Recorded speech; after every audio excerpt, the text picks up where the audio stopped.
a video I kind of wanted to do. Number one, there's not a lot of people who talk about books on YouTube, and probably because it's not a thing that creates a lot of views. But you know, I used to not be a big reader. I've always been a comic book reader, but not necessarily a big reader. And I'm still not. I prefer the medium film. Here's my stance on it, is that when you write a book, there's two people listed, an illustrator, and then there's an author. Those people, it doesn't, you know, to write a good book, it's good pacing, it's a good story, intriguing characters, things like that. There's, you know, it's really just the writing that's involved with the book. And yeah, there's illustrating too, but that's like a majority of books aren't illustrated. And it also gets, there's also different types of books, right? There's, you know, historical books and things like that. But we're just talking about normal, like, fiction books, right? There's not too much of that type of stuff.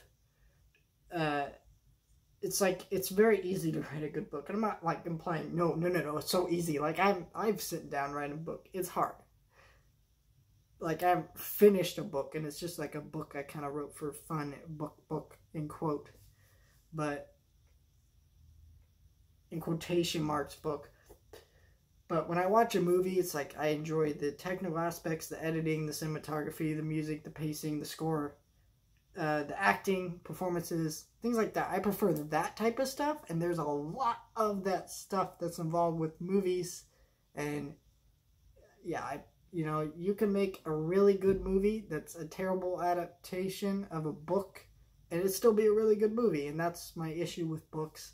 So I've always been more of a film person, because film is, I believe, has more to say than books ever could. People like books because they make you think more, but that's not necessarily true, because there are tons of, because look at The Shining. The Shining book, it's very different from the movie, and yet the movie is a great movie, and also it's written in a way that there's a lot of symbolism, and you're supposed to think about things more, and it's less straightforward than the book is. Kind of interesting, isn't it? So there's kind of debates. I've had arguments with people, and I get it. If you like books more than movies, that's cool. But when you go see a movie that's not accurate to the book, don't call it a terrible movie. It's okay to not like it. And yeah, there are movies that are terrible adaptations of books that are terrible movies, but like, some of the best movies ever made are not accurate to the books. Jaws, Jurassic Park, and you'll see those books in this video. They're not accurate to the movies aren't accurate to the books, but they're still great movies, and you cannot enjoy them because they're not accurate to the book, but it doesn't change the fact that the film is technically well made, and that's my stance on it. But I want to talk about books more and show you my book collection. So you'll see comics, you'll see stuff here, some stuff I haven't read, some stuff that I need to go through, some stuff that I don't really have too much to say, and some things I just have for collector's purpose.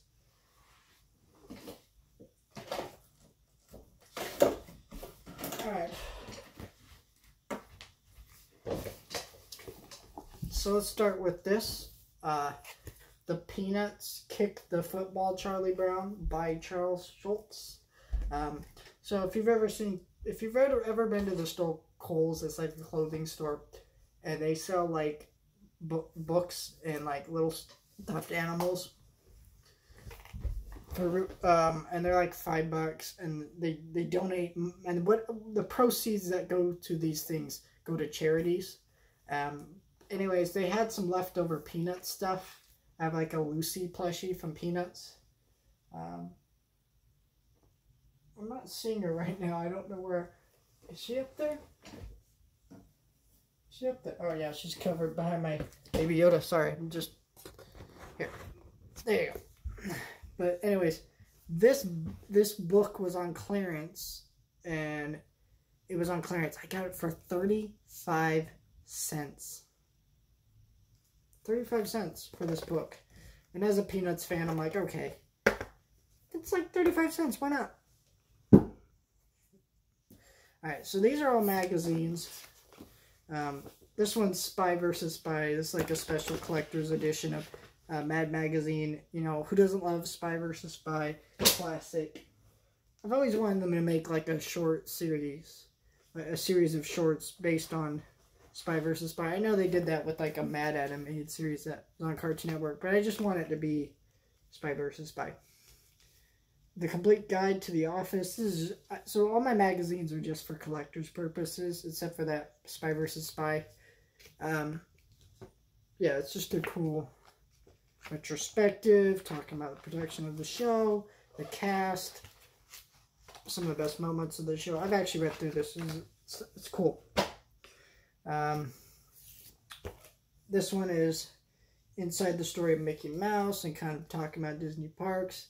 This is a Hollywood Legends. You know, they talk about 80 years of Disneyland, things like that, because, you know, this year, 2020, aside from being the worst year ever possible, it's the anniversary of Mickey Mouse. Or not Mickey Mouse. Mickey Mouse is actually, I believe, 91 years old. But it's like 80 years of Disneyland this year. Now this is what I'm talking about when I have things for collector's purposes. 1948 or 1940 to 1980, the 80th birthday celebration of John Lennon. Remember the legend who changed the world to live for love, peace, and thrill of rock and roll. I always loved John Lennon. This is gonna sound interesting, or sound kind of condescending and kind of mean. I love listening to crazy people, and I feel like John Lennon is my favorite Beatle because he's crazy. I don't believe a word he says. He's very much a man of his time. He's one of those people that you're kind of like, not to be mean, like, I'm glad he's gone because he is not a person that would survive in modern society because of his weird kind of outlooks and strange viewpoints on the world, and, you know, the way the world's gotten so toxic and things nowadays, and so kind of his viewpoint on the world. And I find him a very interesting character.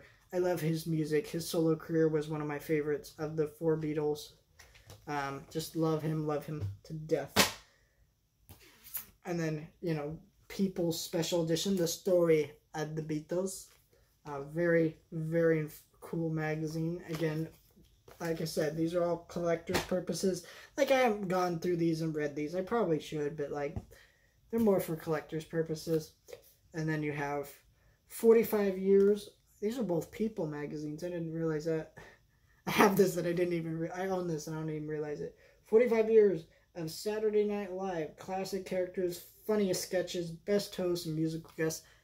I love Saturday Night Live. At least the glory days of Saturday Night Live. Now it's kind of like... Gosh, really? Saturday Night Live still. But...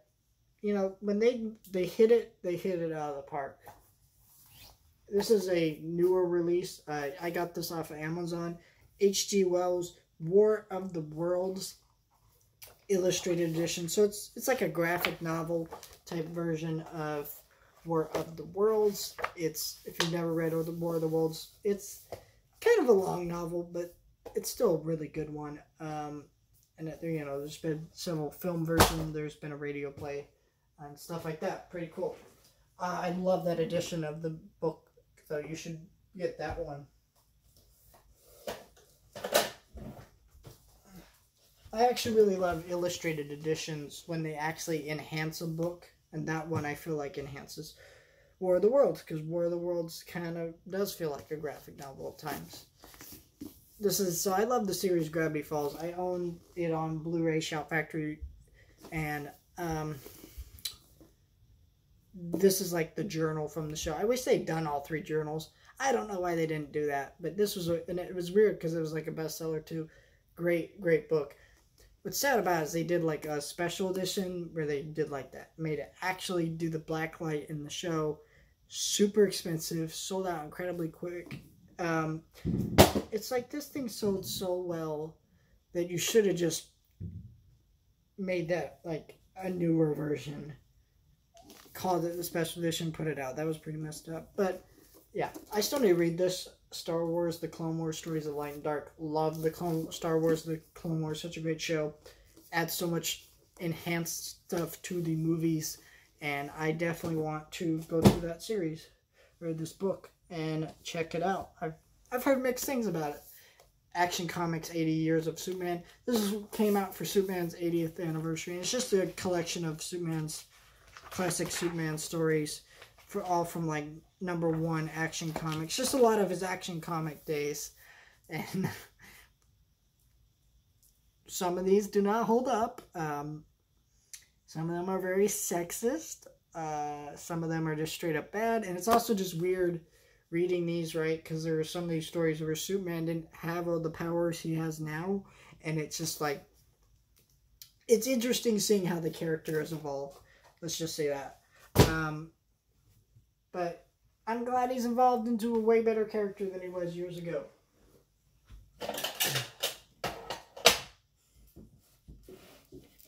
Alright.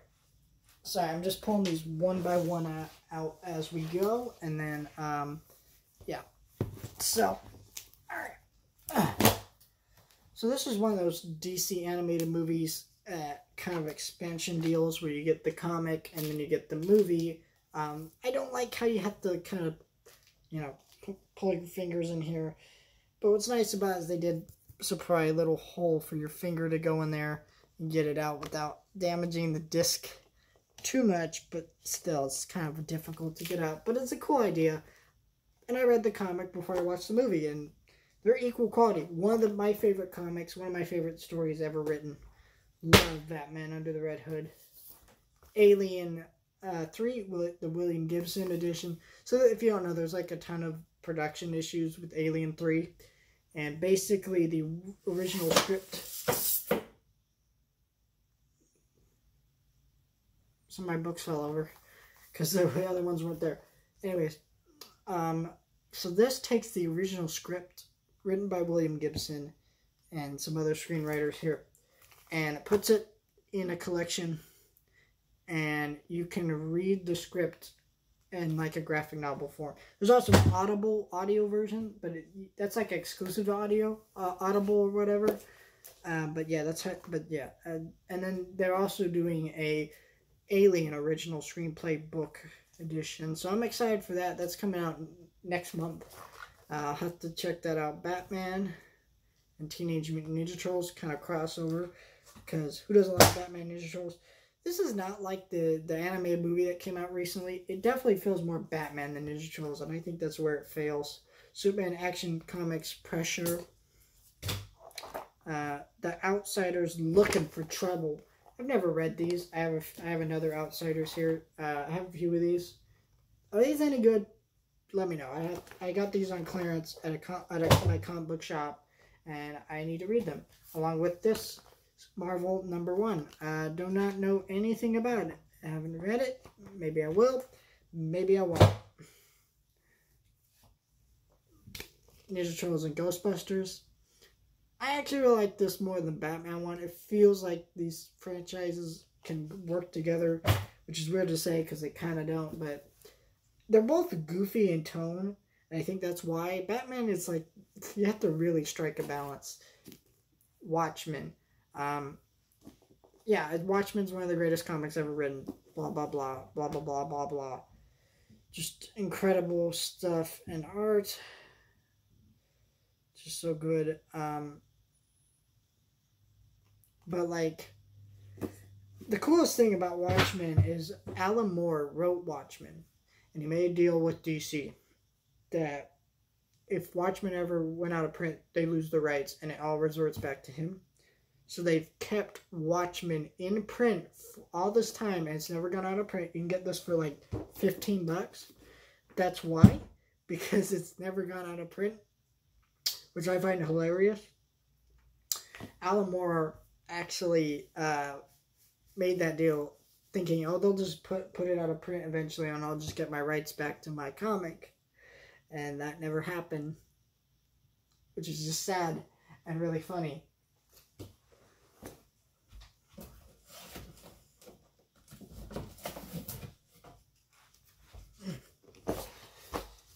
Alright, so we got the Muppets 4 Seasons. I love the Muppets. So, comics, Muppets, you combine two things I love. Star Wars True Believers.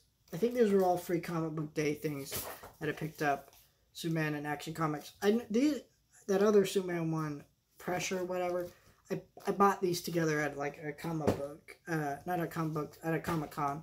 Because I always buy comics at a Comic-Con because I feel weird going to con without one. DC Year of the Villain, Darth Maul, Spawn, Bob's Burgers, because who doesn't love some Bob's Burgers? Darth Vader, Fantastic Four, Toy Story, Dollar Tree comics, along with the Mickey Mouse one. I don't know. These things cool. They're cool to me. I don't know. Over the Guard on the Wall, Tomb of the Unknown. So this is out of print. Goes for a lot of money, actually. I should probably sell it, but I'm not going to. Because Over the Guard on the Wall is great, and so are the comics. Adventure Time Encyclopedia. See, we got the Journal 3 from Adventure Time. You know, or not Adventure Time, Gravity Falls, but we couldn't get like the Enchiridion from the show as like a Adventure Time. I don't know. Star Wars Galaxy's Edge, Black Spire. I got this for $3 on clearance at a Barnes & Noble, the definitive autobiography of Billy Joel. And it's not written by Billy Joel. So, my guess, Billy Joel was mad about this, and it did not sell well because it's not written by him. And so, that's why it was on clearance. But you know what?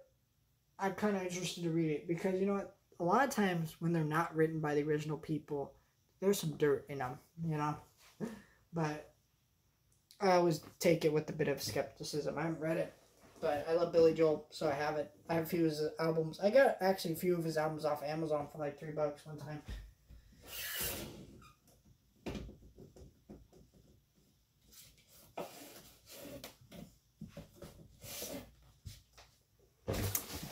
I've read this 3 times. Love Elton John. Me, Elton John. Love his music. He's my favorite artist of all time. Frank Herbert's classic. This is the deluxe edition. $25. Beautiful. I need to read through Dune again. I need to do a review on my main channel. Gravity Falls Last Legends. It's like a comic continuation of the show. Even though it didn't really continue in comic form. Stranger Things Zombie Boys. This is a fun comic, I guess. It's just too short for the price point. Like it... How many pages is this? It doesn't say, but there's like less than 100 pages. And for $8. Just no. Hocus Pocus and the all-new sequel. I haven't read this, but... Yeah. It. Because it's... Oh boy, this book is large, though. I know there's like a lot in here. But yeah, that's like... It's one of those books that I probably want an illustrated edition of. Because it's just like, it'd probably make it easier to read through, honestly. I reviewed this on my main channel. This is R.L. Stine's Garbage Pail Kids Welcome to Smellville. So you can hear about how excited I was to read it. And that's not a joke. I was hyped for this book. Charlotte's Web, classic. And it's actually signed by one of the kids I knew in elementary school. From 2012. 2012. How old was I in 2012?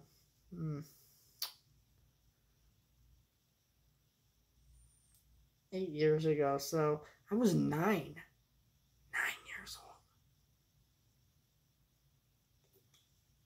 Where did the time go? Jaws. And then this is a Mark Twain box set. There's all his books in there. I'm not going to go over all of them. I bought this at a yard sale. And the reason why is because Mark Twain is a racist, flat out. He uses the N-word a lot in his writings. And, like, I'm not here to defend any of that stuff, but there's a group of people who says these books that are important to history, get them out of here. And you know, a lot of people read these books in schools to teach kids why the N-word is so bad and they shouldn't use it. And I guess a lot of teachers have been irresponsible with how they've taught it. You know, I had a teacher who just skipped over the N-word and was like, don't say it. And I'm like, you're supposed to explain to us why not to, because it's just like, that's the context of the stories we're reading. And you refuse to do that. And so I get why they don't want these things around, but it's just, these books are important. And there's a way of dealing with these things that should be dealt with properly, that they're not being dealt with. And I get that, but I don't know. I have them because I don't want them to just disappear. So, all right, we're almost to the end here.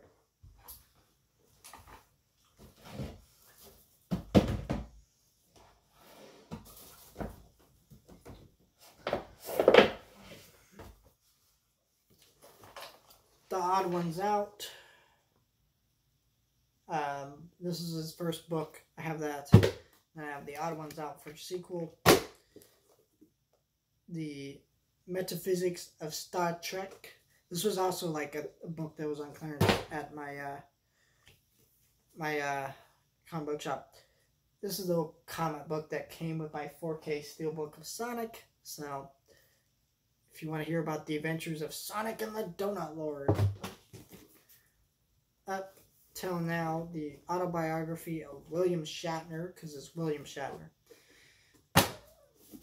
And The Good Neighbor, Life and the Work of Fred Rogers, because I love Mr. Rogers. Pet Sematary. I love Pet Sematary. Scares the living crap out of me. One of these days I actually need to finish the book. I started reading it and it just scared me so bad that like I couldn't finish it. But I liked that kind of feeling in it. But I need to go back and actually finish reading it. The Tale of Bill Murray. Because it's Bill Murray. Because look at that. It's Bill Murray. Who doesn't love Bill Murray? And my H.P. Lovecraft box set, which includes... you know, I'm not going to try to read these because honestly, a lot of his books are hard to read and hard to pronounce, but great box set. If you want to see all the books, pause them, read them. There you go.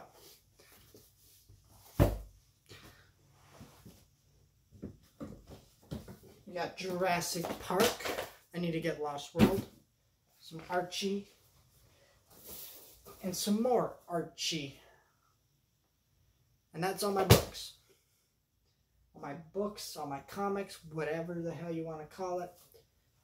Now I have to put all this back on the shelf. And then after I'm done doing that, I have to record my review for the Right Stuff episode 6. And so